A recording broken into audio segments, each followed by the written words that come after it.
शांति। बाबा good morning. आज बाबा के 17 नवंबर 2020 के महावाक्य हैं। बाबा ने सार में कहा, मीठे बच्चे, बाप आए हैं वॉइसलेस दुनिया बनाने, तुम्हारे कैरेक्टर सुधारने। तुम भाई भाई हो तो तुम्हारी दृष्टि बहुत शुद्ध होनी चाहिए। बाबा ने प्रश्न पूछा, तुम बच्चे बेफिक्र बादशाह हो, फिर भी तुम्हें एक मूल फिक्रात अवश्य होनी चाहिए। कौन सी? बाबा पूछते, कौन सी फिक्रात होनी चाहिए? बाबा ने उत्तर में कहा, हम पतित से पावन कैसे बने, ये है मूल फिक्रात। ऐसा ना हो कि बाप का बनकर फिर बाप के आगे सजाएं खानी पड़े। सजाओं से छूटने की फिक्रात रहे, नहीं तो उस समय बहुत लज्जा आएगी। बाकी तुम्हें बेपरवाह बादशाह हो, सबको बाप का परिचय देना है। कोई समझता है तो बेहद का मालिक बनता, नहीं समझता है तो उसकी तकदीर। तुम्हें परवाह नहीं है। ओम शांति। रूहानी बाप जिनका नाम है शिव, वो बैठ अपने बच्चों को समझाते हैं। रूहानी बाप सभी का एक ही है। पहले पहले ये बात समझानी है तो आगे समझना सहज होगा। अगर बाप का परिचय ही नहीं मिला होगा तो प्रश्न करते रहेंगे।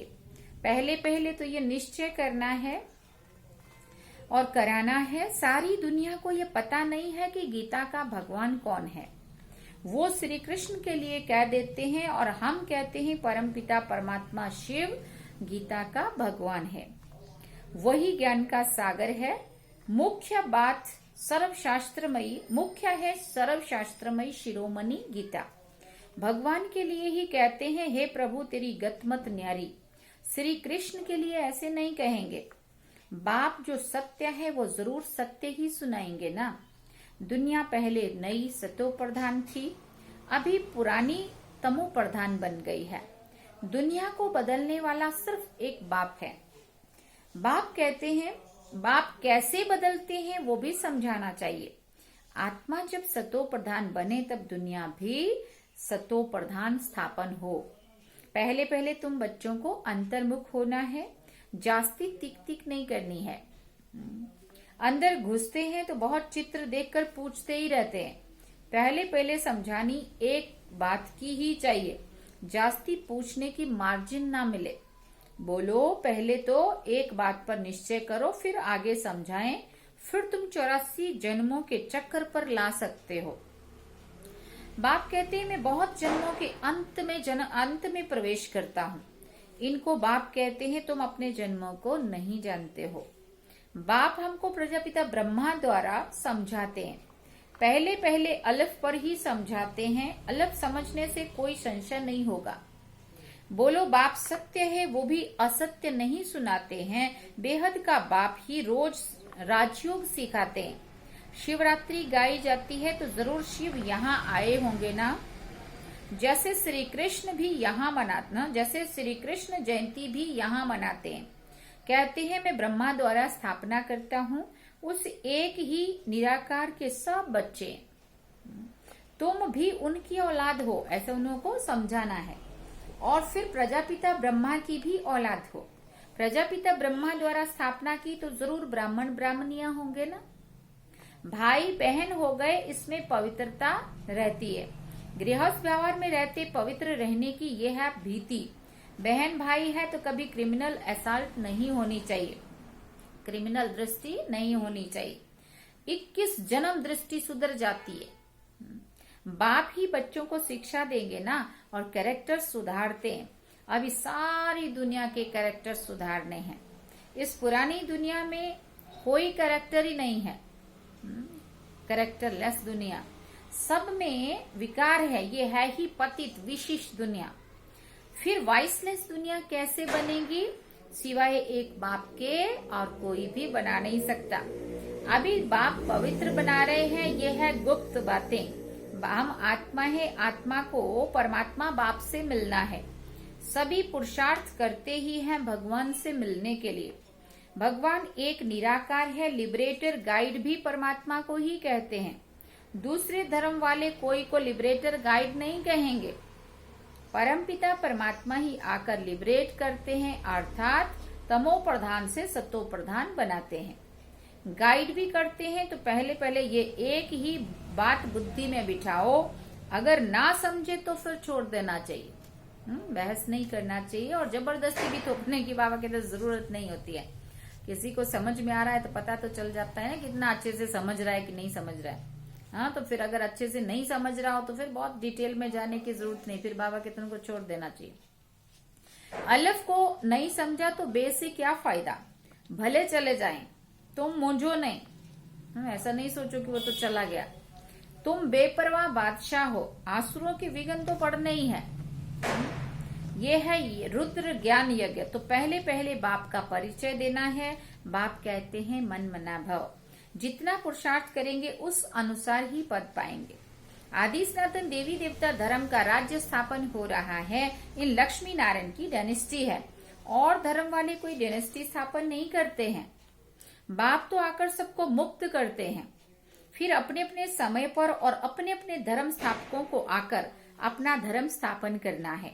वृद्धि होनी ही है, पतित बनना ही है। पतित से पावन बनाना ये तो बाप का ही काम है। वो तो सिर्फ आकर धर्म स्थापन करेंगे, उसमें बड़ाई की बात नहीं है। महिमा है ही एक की। वो तो क्राइस्ट के पिछाड़ी कितना करते हैं, उनको भी समझाया जाए। लिबरेटर गाइड तो फादर ही है। बाकी क्राइस्ट ने क्या किया, उनके पिछाड़ी क्रिश्चियन धर्म की आत्माएं आती रहती हैं, नीचे उतरती हैं। दुख से छुड़ाने वाला तो कौन है, एक बाप ही है। ये सब पॉइंट्स बुद्धि में अच्छी रीति धारण करनी है। एक गॉड को ही मर्सीफुल कहा जाता है। क्राइस्ट कोई दया नहीं करते हैं। बाबा ने कहा एक भी मनुष्य किसी पर मर्सी नहीं करते।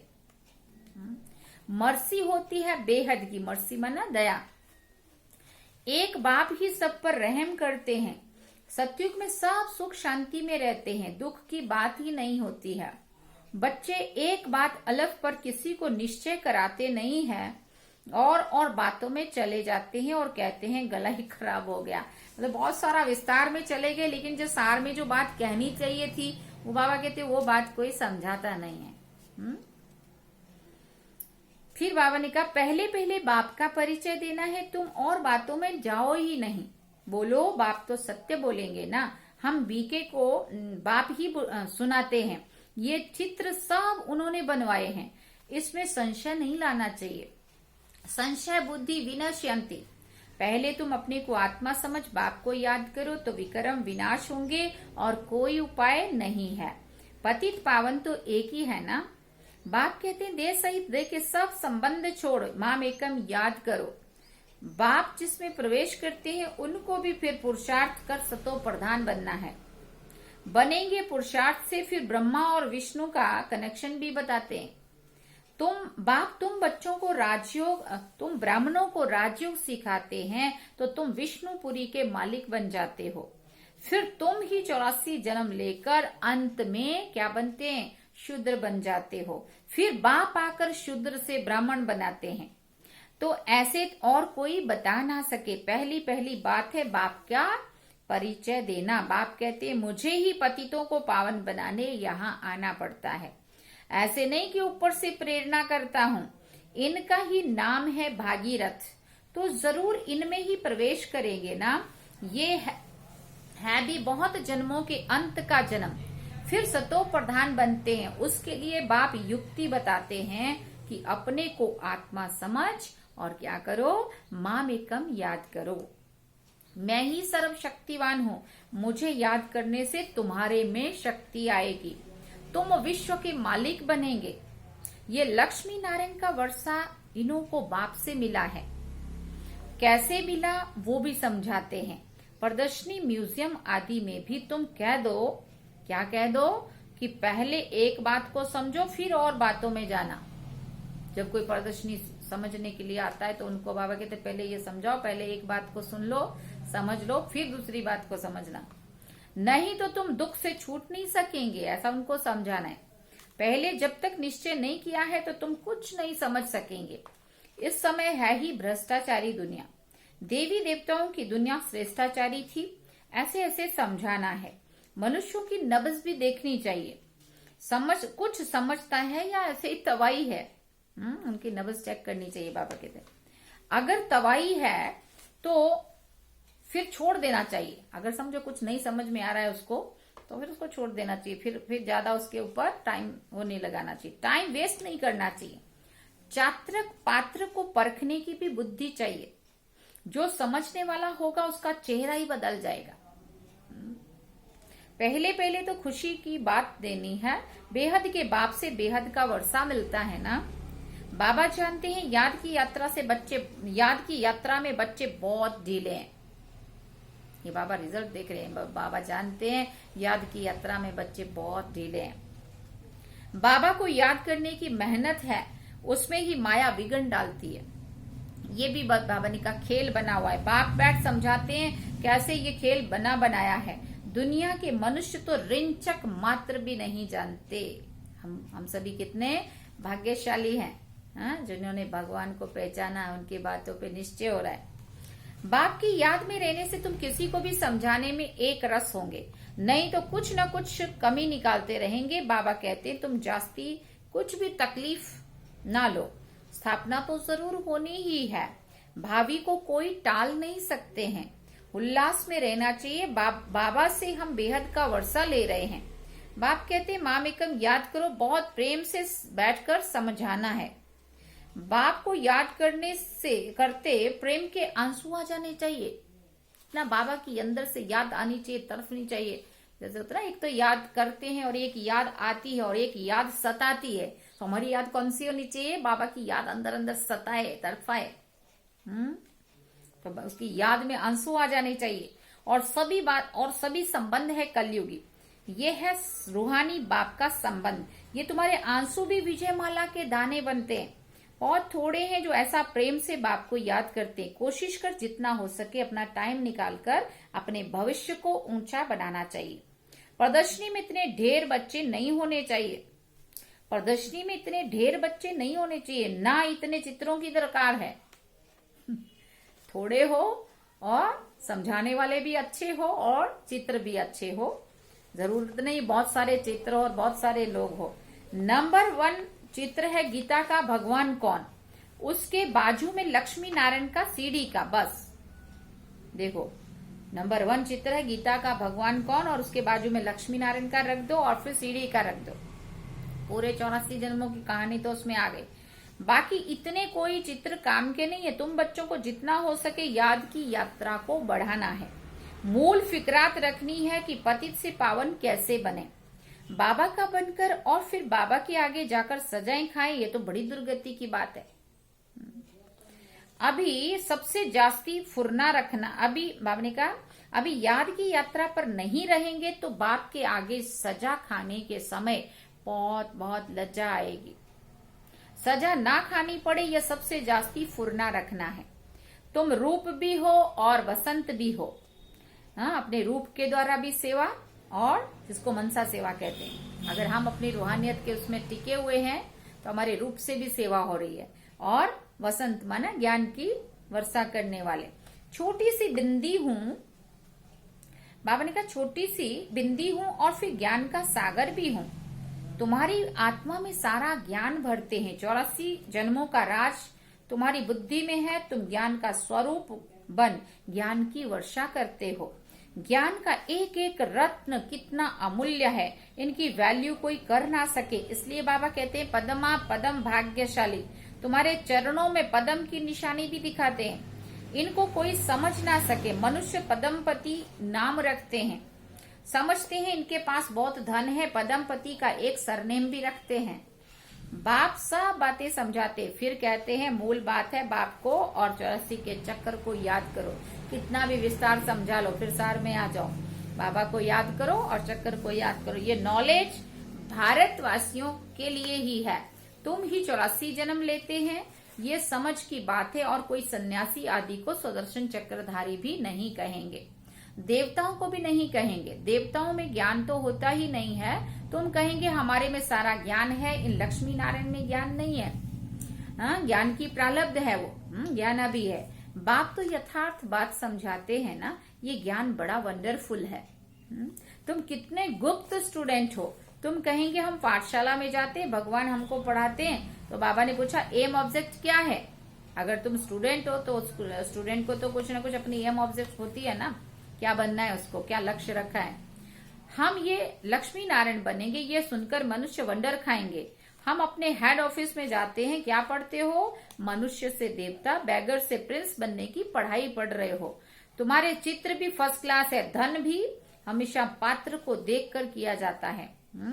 धन दान भी हमेशा पात्र को देखकर किया जाता है। पात्र तुमको कहाँ मिलेंगे, शिव जी के मंदिर में, लक्ष्मी नारायण के मंदिर में, राम सीता के मंदिरों में। वहां जाकर तुम उन्हों की सेवा करो, अपना टाइम वेस्ट नहीं करो। गंगा नदी पर भी जाकर तुम समझाओ पतित पावनी गंगा है या परमपिता परमात्मा है। सरव की सदगति ये पानी करेगा या बेहद का बाप करेगा। तुम इस पर अच्छी रीति समझा सकते हो। विश्व का मालिक बनने का रास्ता बताते हो, दान करते हो, कौड़ी जैसे मनुष्य को हीरे जैसा विश्व का मालिक बनाते हो। भारत विश्व का मालिक था ना। तुम ब्राह्मणों का देवताओं से भी उत्तम कुल है। ये बाबा तो समझते हैं मैं बाप का ही सिकिलदा बच्चा हूँ। ब्रह्मा बाबा भी समझते हैं मैं बाप का ही सिकिलदा बच्चा हूँ। बाबा ने हमारा ये शरीर लोन पर लिया है, तुम्हारे सिवाय और कोई भी ये बातें समझ ना सके। बाबा की हमारे ऊपर सवारी की हुई है। ब्रह्मा बाबा कह रहे हैं हाँ, हमने बाबा को कुल्ले पर बिठाया है, अर्थात शरीर दिया है कि सर्विस करो। उनका एवजा फिर वो कितना देते हैं, जो हमको ऊंचे कंधे पर चढ़ा देते हैं, नंबर 1 में ले जाते हैं। बाप को बच्चे प्यारे लगते हैं ना, तो उनको कंधे पर चढ़ाते हैं ना, ज्यादा लाड़ प्यार करते हैं तो यहाँ चढ़ाते हैं।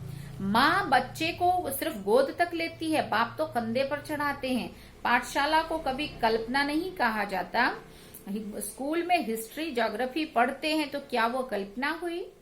ये भी वर्ड की हिस्ट्री ज्योग्राफी है ना।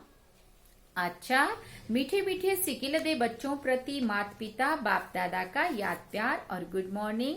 रूहानी बाप की रूहानी बच्चों को नमस्ते। हम रूहानी बच्चों की रूहानी माता पिता बाप दादा को दिलवा जान सिकवा प्रेम से याद प्यार, गुड मॉर्निंग, नमस्ते, थैंक्स बाबा जी।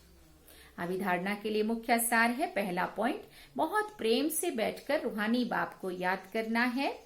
याद में प्रेम के आंसू आ जाएं तो वो आंसू विजय माला का दाना बन जाएंगे।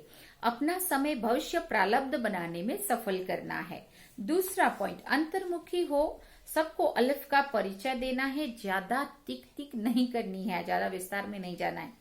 एक ही फुरना रहे कि ऐसा कोई कर्तव्य ना हो जिसकी सजा खानी पड़े। वरदान में बाबा ने कहा है, शुभ भावना से सेवा करने वाले बाप समान अपकारियों पर भी उपकारी भव। शुभ भावना से सेवा करने वाले बाप समान अपकारियों पर भी उपकारी भव। जैसे बाप अपकारियों पर उपकार करते हैं, ऐसे आपके सामने कैसी भी आत्मा हो, लेकिन अपने रहम की वृत्ति से, शुभ भावना से उसे परिवर्तन कर दो। यही है सच्ची सेवा। जैसे साइंस वाले रेत में भी खेती पैदा कर देते हैं, ऐसे साइलेंस की शक्ति से रहम दिल बन अपकारियों पर भी उपकार कर धरनी को परिवर्तन करो। 100 परिवर्तन से, विश्व परिवर्तन से कैसी भी आत्मा परिवर्तन हो जाएगी, क्योंकि शुभ भावना सफलता अवश्य प्राप्त कराती है। स्लोगन में बाबा ने कहा, ज्ञान का सिमरन करना ही सदा हर्षित रहने का आधार है। ज्ञान का सिमरन करना ही सदा हर्षित रहने का आधार है। अच्छा, ओम शांति। ये थे आज के बाबा के महावाक्य। अभी हम बाबा को याद करते हैं।